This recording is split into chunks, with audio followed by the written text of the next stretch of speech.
माँ तू सबसे प्यारी है, माँ तू जग में न्यारी है। माँ तू सबसे प्यारी है, माँ तू जग में न्यारी है। अपने आंचल में रखना, अपने आंचल में रखना। हमें वरदानों से भरना। माँ तू सबसे प्यारी है, माँ तू जग में न्यारी है। माँ तू सबसे प्यारी है, माँ तू जग में न्यारी है। पिता, पुत्र और पवित्र आत्मा के नाम पर आमीन। आप सबों को जय यीशु। आज भी हम लोग हमारे वैवाहिक जीवन के विषय में, घर के विषय में, रिश्तों के विषय में जो सुन के आ रहा है उसी को आगे बढ़ाना चाहूँगा 22वां क्लास के रूप में। हमने हाल ही में जीवन साथी को चुनने के लिए कुछ ABCDEF ऐसा सिखाया था। उसके अनुसार यदि जीवन साथी को चुनेंगे तो अच्छा रहता है, ये मैंने बोल कर के दिया। तो कुछ सवाल उड़ करके आया, हमारे में फलाना चीज़ में थोड़ा कमी है, क्या करना है, ऐसे ऐसा कर करके कुछ सवाल। शादी हो गया ना, आंख बंद कर दीजिए। मैंने उस क्लास के अंदर भी बोला था, विवाह के पूर्व में आंख खोल करके देखो, जांच कर करके देखो लड़का कैसे है, लड़की कैसे है। विवाह होने के बाद आंखों को बंद कर दीजिए। इसके बाद इसमें ये कोड़े है, ये सब बोलना अच्छी बात नहीं है। और कुछ लोगों का जीवन देख करके ऐसा मुझे लग रहा है, इन लोग शादी ही क्यों किया है, शादी ही नहीं करना चाहिए था। पति पत्नी एक दूसरे को ऊपर दोषारोपण कर रहा है, पत्नी अपने मैके जाकर कर रहा है। कुछ लोग विवाह के जीवन में बहुत प्रार्थना भक्ति तैयारी के साथ करने को स्वप्न देकर के आया। यदि ऐसा एक जीवन साथी उनके जीवन में मिल गया, जीवन तो बर्बाद हो गया। वो चाह रहा है जीवन के अंत तक प्यार में अच्छा जीवन जिएंगे, लेकिन वो जीवन साथी आया, एकदम हर चीज में झगड़ा, हर चीज में लड़ाई। किसी ने ये पूछा, हाँ मैं कई क्लास ले चुका है, पर एक सवाल आ रहा है, इसलिए इसके अंदर में थोड़ा सा रनिंग में बता कर दूँ। आज का क्लास कुछ और है, पर भी एक दो सवाल है, उसका उत्तर भी देना अच्छा है। मैंने एक क्लास के अंदर लाडले बेटा अपने पत्नी को त्यागा कर करके कुछ घटनाएं हुआ है, इसी के कारण ही हुई क्लास लिया था। तो सवाल एक उठ करके आया है, क्या अपने माता पिता का आदर करना, सेवा करना गलत है? पत्नी अगर बोल रहा है उनको कुछ मदद नहीं करना है, उनकी सेवा नहीं करना है, उनका हालचाल नहीं पूछना, क्या उसको सुने? बिल्कुल नहीं, 100% नहीं।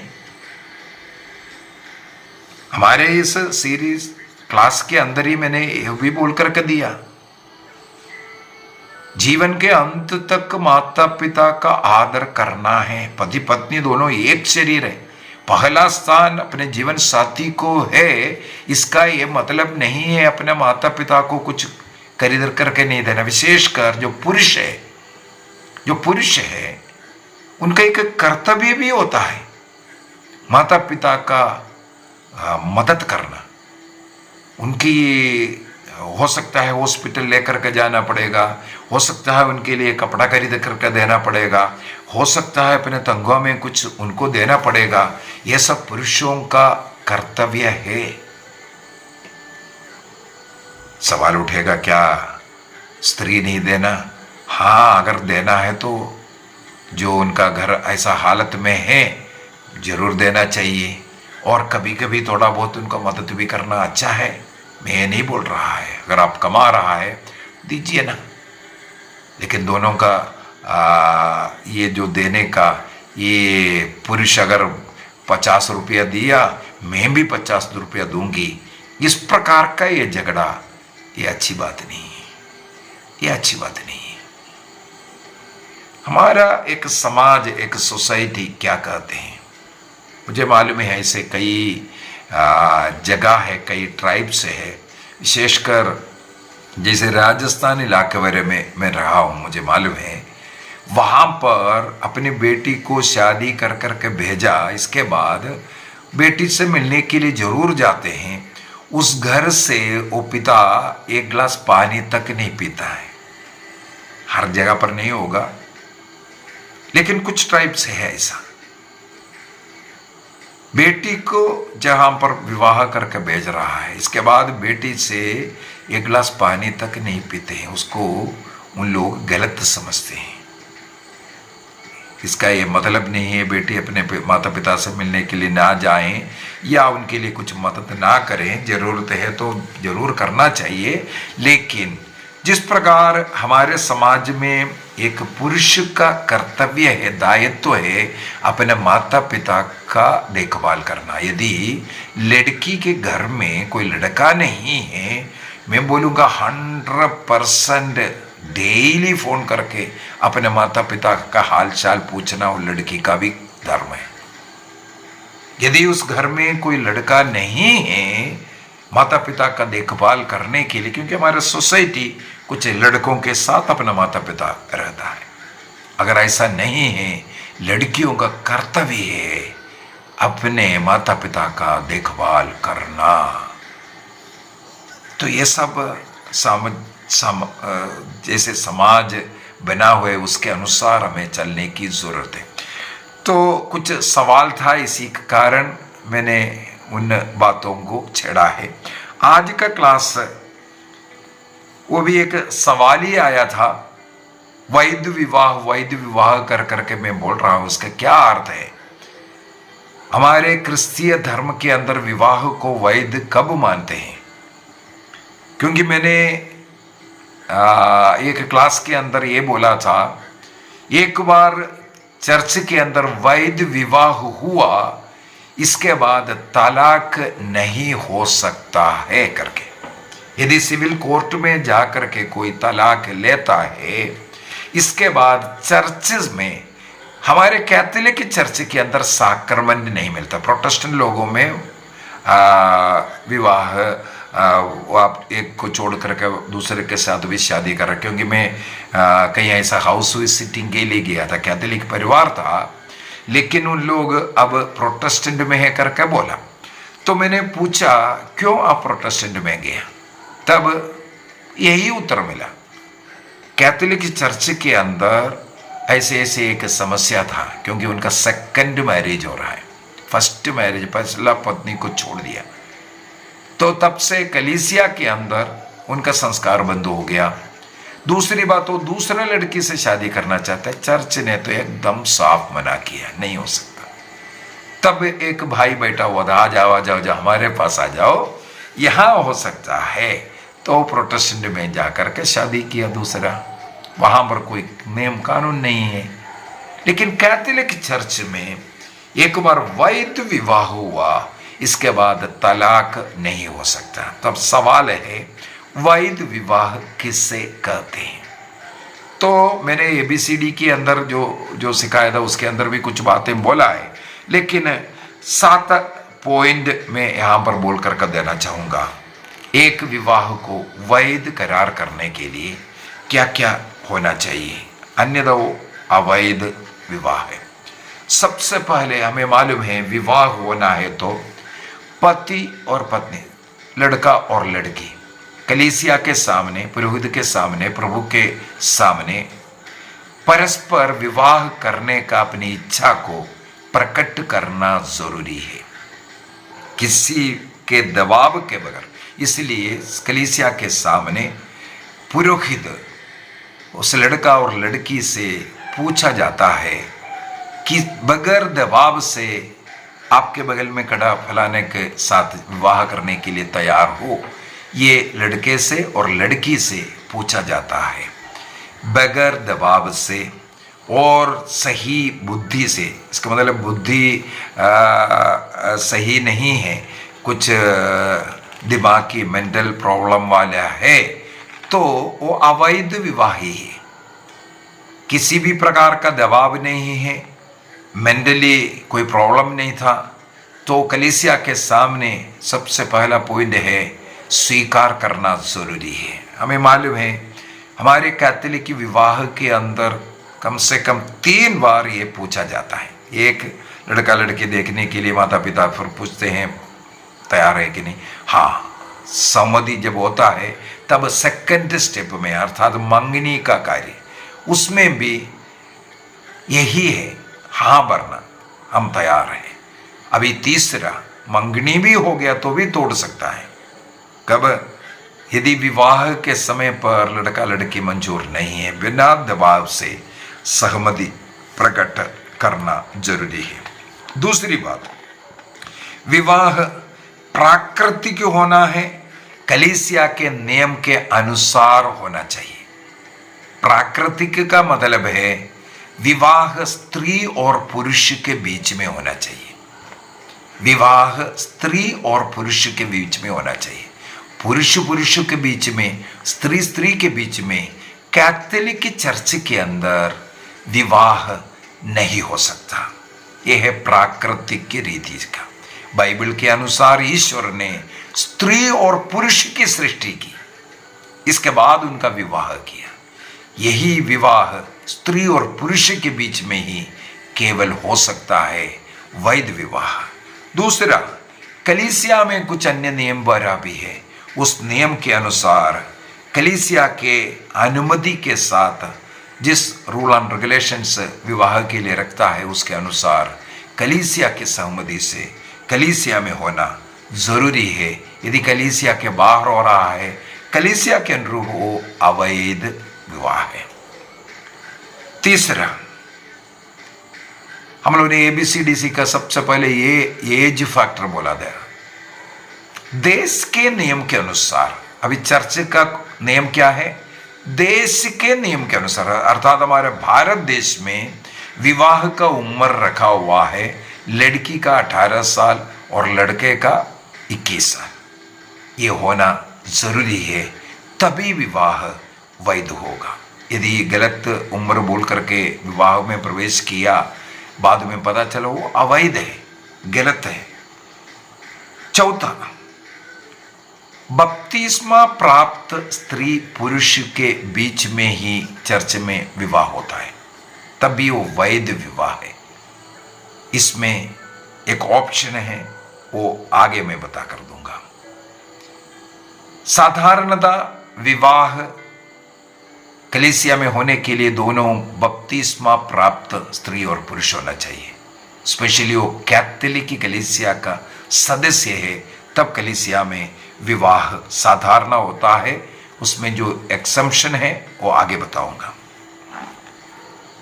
पांचवा शर्त, जो विवाह करने के लिए जो आ रहा है वो ब्रह्मचर्य का व्रत लिया हुआ व्यक्ति नहीं होना चाहिए। अर्थात पुरोहित बनने के लिए, सिस्टर बनने के लिए गया, ब्रह्मचर्य व्रत की अवस्था में है, उनका विवाह चर्च के अंदर नहीं हो सकता जब तक वो ब्रह्मचर्य व्रत से वो जैसे प्रीस्ट है, उनको वेटिकन से, संत पापा से एक परमिशन लेना पड़ता है।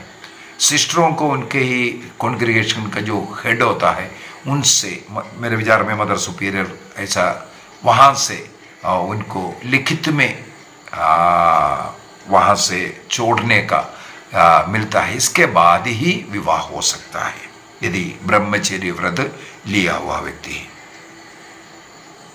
छठवां पॉइंट ये है, वो व्यक्ति अविवाहित व्यक्ति होना चाहिए। दूसरा second marriage, third marriage church में नहीं हो सकता। अविवाहित व्यक्ति या पहला जीवन साथी का मृत्यु हो चुका है, पहला जीवन साथी का मृत्यु हो चुका है, तलाक लेकर के वो कहीं जीवित है, उनका विवाह चर्च में नहीं हो सकता। पहला शर्त अविवाहित होना चाहिए। यदि वो विवाहित था तो पहला जीवन साथी का मृत्यु होने के बाद हो सकता है, अन्यथा अवैध विवाह होगा। एक वैध विवाह के लिए 7वां पॉइंट है, वैवाहिक जीवन जीने के लिए, वैवाहिक जीवन के लिए रुकावट डालने वाला कोई कार्य शरीर में शारीरिक रूप से या अन्य किसी भी रूप से नहीं होना चाहिए। उदाहरण के लिए स्त्री पुरुष में वैवाहिक जीवन में संतानों की सृष्टि करने के लिए उनमें एक आकर्षण, उनके एक इच्छा। कभी कभी ऐसा केस भी हमें मिला है, विवाह के बाद पता चलता है ये एक साथ जीवन नहीं जी सकता है, संबंध नहीं रख सकता है, ऐसा कुछ प्रॉब्लम, ऐसा इच्छा नहीं है या कुछ कमियों के कारण, तो वो अवैध विवाह है। यदि ऐसे रुकावटों को छिपा करके बोले बगैर छिपाया और विवाह भी हुआ, बाद में पता चलता है, तब भी विवाह अवैध है। मुझे ऐसा घटना मालूम है, करीब 2 वर्षों के बाद किसी माँ ने मेरे से संपर्क किया और पूछा, ऐसी ऐसी बातें हैं, उनकी बेटी का विवाह हुआ लेकिन संतान नहीं था। हम लोग रोज पूछ रहे थे लेकिन वो चुपचाप रहा। अब हम लोगों ने जब पता किया तो पता चलता है उस लड़के में कुछ कमियां हैं, संबंध नहीं रह सकता है। तो मैंने बोला अगर बेटी उनके साथ रहना नहीं चाहते हैं, अभी एक ऑप्शन है, अगर बेटी चाह रहा है हाँ उसके साथ हम ऐसे ही जी लेंगे, तो वो फ्री है, ऐसे वैवाहिक जीवन में रह सकता है। लेकिन ऐसा नहीं, वो उनके साथ नहीं रहना चाहता है, ये अवैध विवाह है और वो कलीसिया में ही उनको वहाँ से ब्रेकअप मिल जाएगा और वो लड़की दूसरा विवाह चर्च में विवाह भी होगा। ऐसा घटना 1-2 केस मुझे मालूम है। तो विवाह जीवन में, ऐसे रिलेशन में या अन्य कोई ऐसा प्रॉब्लम है, वो विवाह को अवैध बनाता है। ऐसा मुख्यतः 7 बातें हैं विवाह को वैध बनाना या अवैध बनाने के लिए। अब मैंने बोला था बपतिस्मा प्राप्त स्त्री और पुरुष के बीच में विवाह का विषय में, तो अब मैंने बोला कुछ एक्सक्यूसिव वाले बात है। मान लो किसी लड़की ने या किसी लड़के ने एक अन्य कलीसिया का, कैथोलिक नहीं है, नॉन कैथोलिक से विवाह किया, तब क्या हो सकता, विवाह नहीं किया, लव कर रहा है, विवाह करना चाहते, तब क्या होगा? या उनका लव किसी अन्य धर्म के व्यक्ति के साथ है, तब क्या हो सकता है? कलीसिया साफ साफ सिखाते हैं ऐसे रिश्तों में आगे चल करके अनेकों प्रॉब्लम होता है। कैथोलिक चर्च गैर कैथोलिक या गैर क्रिश्चियन लड़का या लड़की के साथ विवाह चर्च में ही करा करके देता है। उसको पोलिन रूल कहते हैं, पोलिन रूल। संत पौलुस कुरिन्थियों को लिखते हुए, कुरिन्थियों का पहला पत्र अध्याय 7 में, 1 कुरिन्थियंस चैप्टर 7 में इस प्रकार का एक घटना के विषय में लिखा हुआ है। वाक्य 12 से यदि हम पढ़ेंगे, वहां पर वाक्य 12 से 15 तक का वचनों में है, दूसरे लोगों से प्रभु का नहीं बल्कि मेरा कहना यह है। देखो, अपना कहना है बोल करके अपना, इसलिए इसको पोलिन रूल कहते हैं, संत पोल का रूल। यह कैथोलिक चर्च के लिए मान्य है, इसके अनुसार विवाह में नियम बनाता है। अभी बोलता है यदि किसी भाई की पत्नी, कैथोलिक है भाई लेकिन पत्नी कैथोलिक नहीं, क्रिस्तीय विश्वास में नहीं है, हमारे धर्म में विश्वास नहीं करते और अपने पति के साथ रहने के लिए वो राजी है, तो वह भाई उसका परित्याग नहीं करना।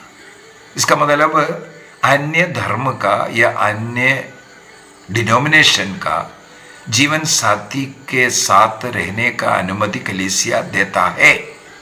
कुछ शर्त है, आगे बताऊंगा। उसी प्रकार किसी स्त्री कैथोलिक है लेकिन वो एक अन्य जाति का या अन्य डिनोमिनेशन के साथ विवाह करना चाह रहा है, ऐसे कठिन परिस्थिति में इस पोलिन नियम के अनुसार कलीसिया में ही वैध विवाह हो सकता है। कुछ शर्त है उसके लिए। पहला शर्त ये है, ये दोनों मिलकर के विशेषकर जो अन्य धर्म का या अन्य डिनोमिनेशन का व्यक्ति है, एक लिखित में एक देना पड़ेगा। वो लिखित में क्या देगा? हमारा विवाह कैथोलिक चर्च के नियम के अनुसार हो और पत्नी या पति जो कैथोलिक है, जो क्रिस्तीय विश्वास में है, उनको अपने विश्वास में कंटिन्यू करने के लिए मैं कोई बाधा नहीं दूंगा और मेरे जो धर्म के अनुसार या विश्वास के अनुसार जीने के लिए उनके ऊपर कोई बाध्य नहीं करूंगा, कोई जोर नहीं डालूंगा। हमारे इस वैवाहिक जीवन में जो संतान होगा वो कैथोलिक के विश्वास में ही बपतिस्मा दे करके उस विश्वास में पालन पोषण करेंगे। ये बात यदि लिखित में देंगे, अफिडेविट बना करके देंगे, तब कैथोलिक चर्च में ही जो कैथोलिक व्यक्ति हो कैथोलिक रहेगा, जो अन्य डिनोमिनेशन या अन्य धर्म का व्यक्ति है वही रहेगा। उनको कैथोलिक बनने का, बपतिस्मा लेने का कोई ज़रूरत नहीं। शर्त लिखित में देना पड़ेगा। नंबर फर्स्ट, अपने जीवन साथी को उस क्रिस्तीय विश्वास में कंटिन्यू रखने के लिए कोई प्रॉब्लम नहीं होगा। सेकंड, उनके उस विश्वास में कुछ त्योहार होगा, कुछ ऐसा होगा, मूर्ति पूजा, इसमें कोई बाध्य नहीं करेंगे। तीसरा, इस वैवाहिक जीवन में जो संतान जन्म लेगा वो संतान क्रिस्तीय विश्वास में रहेगा, उसमें कोई हमारा मना नहीं होगा। यदि ये अफिडेविट लिख कर देगा इसमें स्वीकार्य है, तो कैथोलिक चर्च में जो कैथोलिक ही है, हिंदू रहेगा या अन्य धर्म का जो भी है वो धर्म का ही रहेगा और विवाह हो सकता है और कैथोलिक व्यक्ति कंटिन्यूसली अपना संस्कारों को ग्रहण करते हुए जीवन जी सकता है, उसमें कोई मना नहीं है।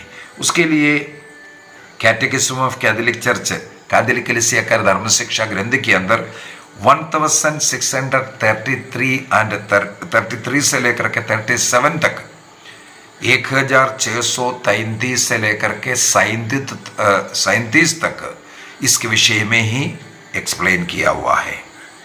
इसके बाद एक कैनन लॉ है, कैनन लॉ